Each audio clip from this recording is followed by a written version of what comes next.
Hi everyone, வணக்கம். நான் சத்யா. இன்றைக்கி நம்ம பார்க்க போகிற topic how to make your study plan effective. வாங்க பார்க்கலாம். ஸ்டடி பிளான் பற்றி பார்க்கறதுக்கு முன்னாடி ஃபஸ்ட் எதுக்காக இந்த ஸ்டடி பிளான் அப்படின்னு உங்களுக்குள்ளே கேளுங்க. இதை தான் நம்ம கோல்னு சொல்கிறோம். இதை ஒரு கார்டில் எழுதி உங்களுக்கு தெரிகிற மாதிரி வைங்க. இதை பார்க்கும்போதெல்லாம் ஒரு மோட்டிவேஷன் கிடைக்கும், ஒரு மைண்ட் செட் க்ரியேட் ஆகும்.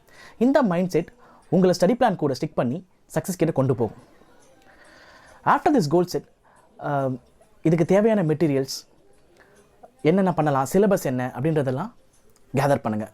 அது ஆர்ஆர்பி எக்ஸாமாக இருக்கலாம், இல்லை டிஎன்பிஎஸ்சி எக்ஸாமாக இருக்கலாம், யூபிஎஸ்சி எக்ஸாமாக இருக்கலாம், 12th எக்ஸாம்ஸாக இருக்கலாம். ஸோ எவ்வளோ டைம் டியூரேஷன் இருக்குது, என்ன சிலபஸ் இருக்குது அப்படின்றது எல்லாத்தையுமே கரெக்டாக கேதர் பண்ணி வச்சுக்கோங்க. ஒரு இன்டர்வியூவில் பில்கேட்ஸ் கிட்ட உங்களுக்கு கடவுள் ஒரு வரம் கொடுத்து நீங்கள் என்ன கேட்பீங்க அப்படின்னு கேட்குறாங்க. அதுக்கு அவர் என்ன சொன்னார் தெரியுமா உங்களுக்கு? புக்ஸை ஃபாஸ்ட்டாக ரீட் பண்ணக்கூடிய பவரை கேட்பேன் அப்படின்னு சொல்லியிருக்காரு. That's the power of education and knowledge is always wealth. So time waste பண்ணாமல் படிங்க. இப்போது எப்படி எஃபெக்டிவாக ஸ்டடி பிளான் போடலாம் அப்படின்றத பற்றி நம்ம பார்க்கலாம். ஒரு லீவ் டேவை எப்படி பிளான் பண்ணலாம்? மார்னிங் 6 o'clock எழுந்துச்சுக்குங்க. 6 to 6:30 யோகா அண்ட் எக்ஸசைஸோட ஸ்டார்ட் பண்ணுங்கள். டெய்லி 15 minutes யோகா பண்ணுறது உங்கள் ஹேபிட்டாக மாற்றிக்கோங்க. இது உங்களை எனர்ஜைசிங்காகவும் ஃப்ரெஷ்ஷாகவும் வச்சுக்கும். நல்ல பாசிட்டிவ் மூடை க்ரியேட் பண்ணும். அதுக்கப்புறமா 6:30 to 7:30 ஒரு சப்ஜெக்ட் எடுத்து சின்சியராக ப்ரிப்பேர் பண்ணுங்கள். நீங்கள் இந்த டைமில் டிஸ்ட்ராக்ஷன் கொடுக்குற எதையும் பக்கத்தில் வச்சுக்காதீங்க. மொபைல் ஃபோனை எடுத்து தூரமாக வைங்க. ஃபுல் கான்சன்ட்ரேஷனோட படிங்க. நெக்ஸ்ட் 7:30 to 8:30 ரெஃப்ரெஷ் பண்ணிவிட்டு பிரேக்ஃபாஸ்ட் சாப்பிடுங்க. தென் 8:30 to 9:20 வேறு சப்ஜெக்ட் ரொட்டேட் பண்ணுங்கள். இப்படி ரொட்டேட் பண்ணுறதுனால உங்கள் மைண்ட் அந்த புது சப்ஜெக்ட்டுக்கு நல்ல இன்ட்ரெஸ்ட் கொடுக்கும். தென் நெக்ஸ்ட் சப்ஜெக்ட் மூவ் பண்ணுறதுக்கு முன்னாடி ஒரு 10 minutes பிரேக் கொடுங்க. இந்த பிரேக் உங்களை பூஸ்டப் பண்ண உதவும். உங்களுக்கு பிடிச்சதை செய்யுங்க, வேகமாக நடங்க. ஸோ உங்கள் மைண்ட் இன்னும் எனர்ஜைஸாக ஆகும், ஃப்ரெஷ்ஷாக ஃபீல் பண்ணுவீங்க. சாங்ஸ் கேட்கலாம், பட் மேக் ஷுவர் இந்த பிரேக் டைம் 10 minutes தாண்டவே கூடாது. அப்படி போச்சுன்னா அது டிஸ்ட்ராக்ஷன் ஆகிடும். 9:30 to 10:30 சப்ஜெக்ட் 3 ரொட்டேட் பண்ணுங்கள். அப்புறம் 10 minutes பிரேக் கொடுங்க. 10:30 to 11:20 சப்ஜெக்ட் 4 அப்புறம் பிரேக் கொடுங்க. 11:30 to 12:20 அகெயின் சப்ஜெக்ட் 1. இங்கே நான் ஒரு 4 சப்ஜெக்ட் பிளான் போட்டிருக்கேன். நீங்கள் உங்களுக்கு எப்படி தேவையோ அதுக்கேற்ற மாதிரி மாற்றிக்கோங்க. 12:20 to 1 o'clock லஞ்ச் சாப்பிடுங்க. ஆயிலி ஃபுட்ஸ் சாப்பிடாதீங்க. ஹவுஸ்ஃபுல்லாக சாப்பிடாதீங்க. அப்படி சாப்பிட்டா உங்கள் மைண்ட் ரொம்ப மந்தமாக ஃபீல் பண்ணும், தூக்கம் வரும். ஸோ லிமிட்டாக சாப்பிடுங்க, ஹெல்த்தி டயட் எடுத்துக்கோங்க. 1 to 1:50 சாப்பிட்டு முடித்த உடனே ரொம்ப லேசியாக ஃபீல் பண்ணுவீங்க. இந்த டைமில் நல்ல இன்ட்ரெஸ்டான உங்களுக்கு பிடிச்ச சப்ஜெக்டை எடுத்து படிங்க. 2 to 2:50 ரிவிஷன் பண்ணுங்கள். உங்கள் பிளானில் நீங்கள் டிசைட் பண்ண டாபிக் அந்த டைம்குள்ளே முடிக்க முடியலன்னா அதை பெண்டிங்கில் மார்க் பண்ணி வைங்க. இந்த டைமை அதுக்காக யூஸ் பண்ணுங்கள்.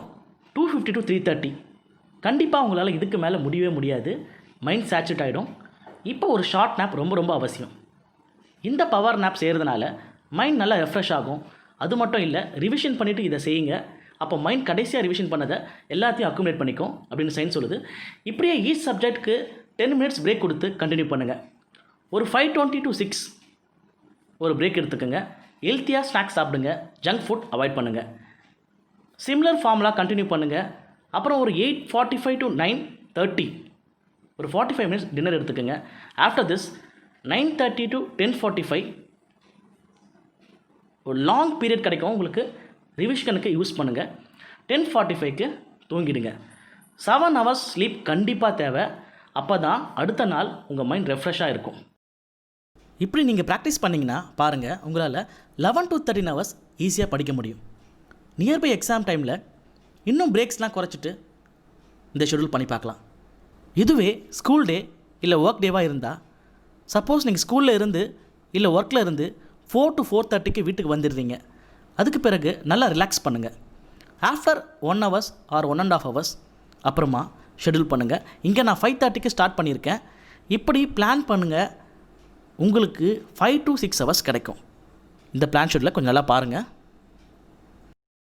Finally, time is very important. Don't waste it. கரெக்டாக பிளான் பண்ணி ஷெடியூல் பண்ணி படிங்க. கண்டிப்பாக ஜெயிக்கலாம். If you want to shine like a Sun, first burn like a Sun அப்படின்னு ஏபிஜே அப்துல் கலாம் சொல்லியிருக்காரு. நல்ல பிரகாசமாக லைஃப்பில் ஜெயிக்கணுன்னா முதல்ல உங்களுக்கு அந்த ஃபயர் வரணும். Stay focused, study well. Subscribe and share to support us. Thank you for வாட்சிங் திஸ் வீடியோ. இது ஒரு மோட்டிவேஷன் வீடியோ.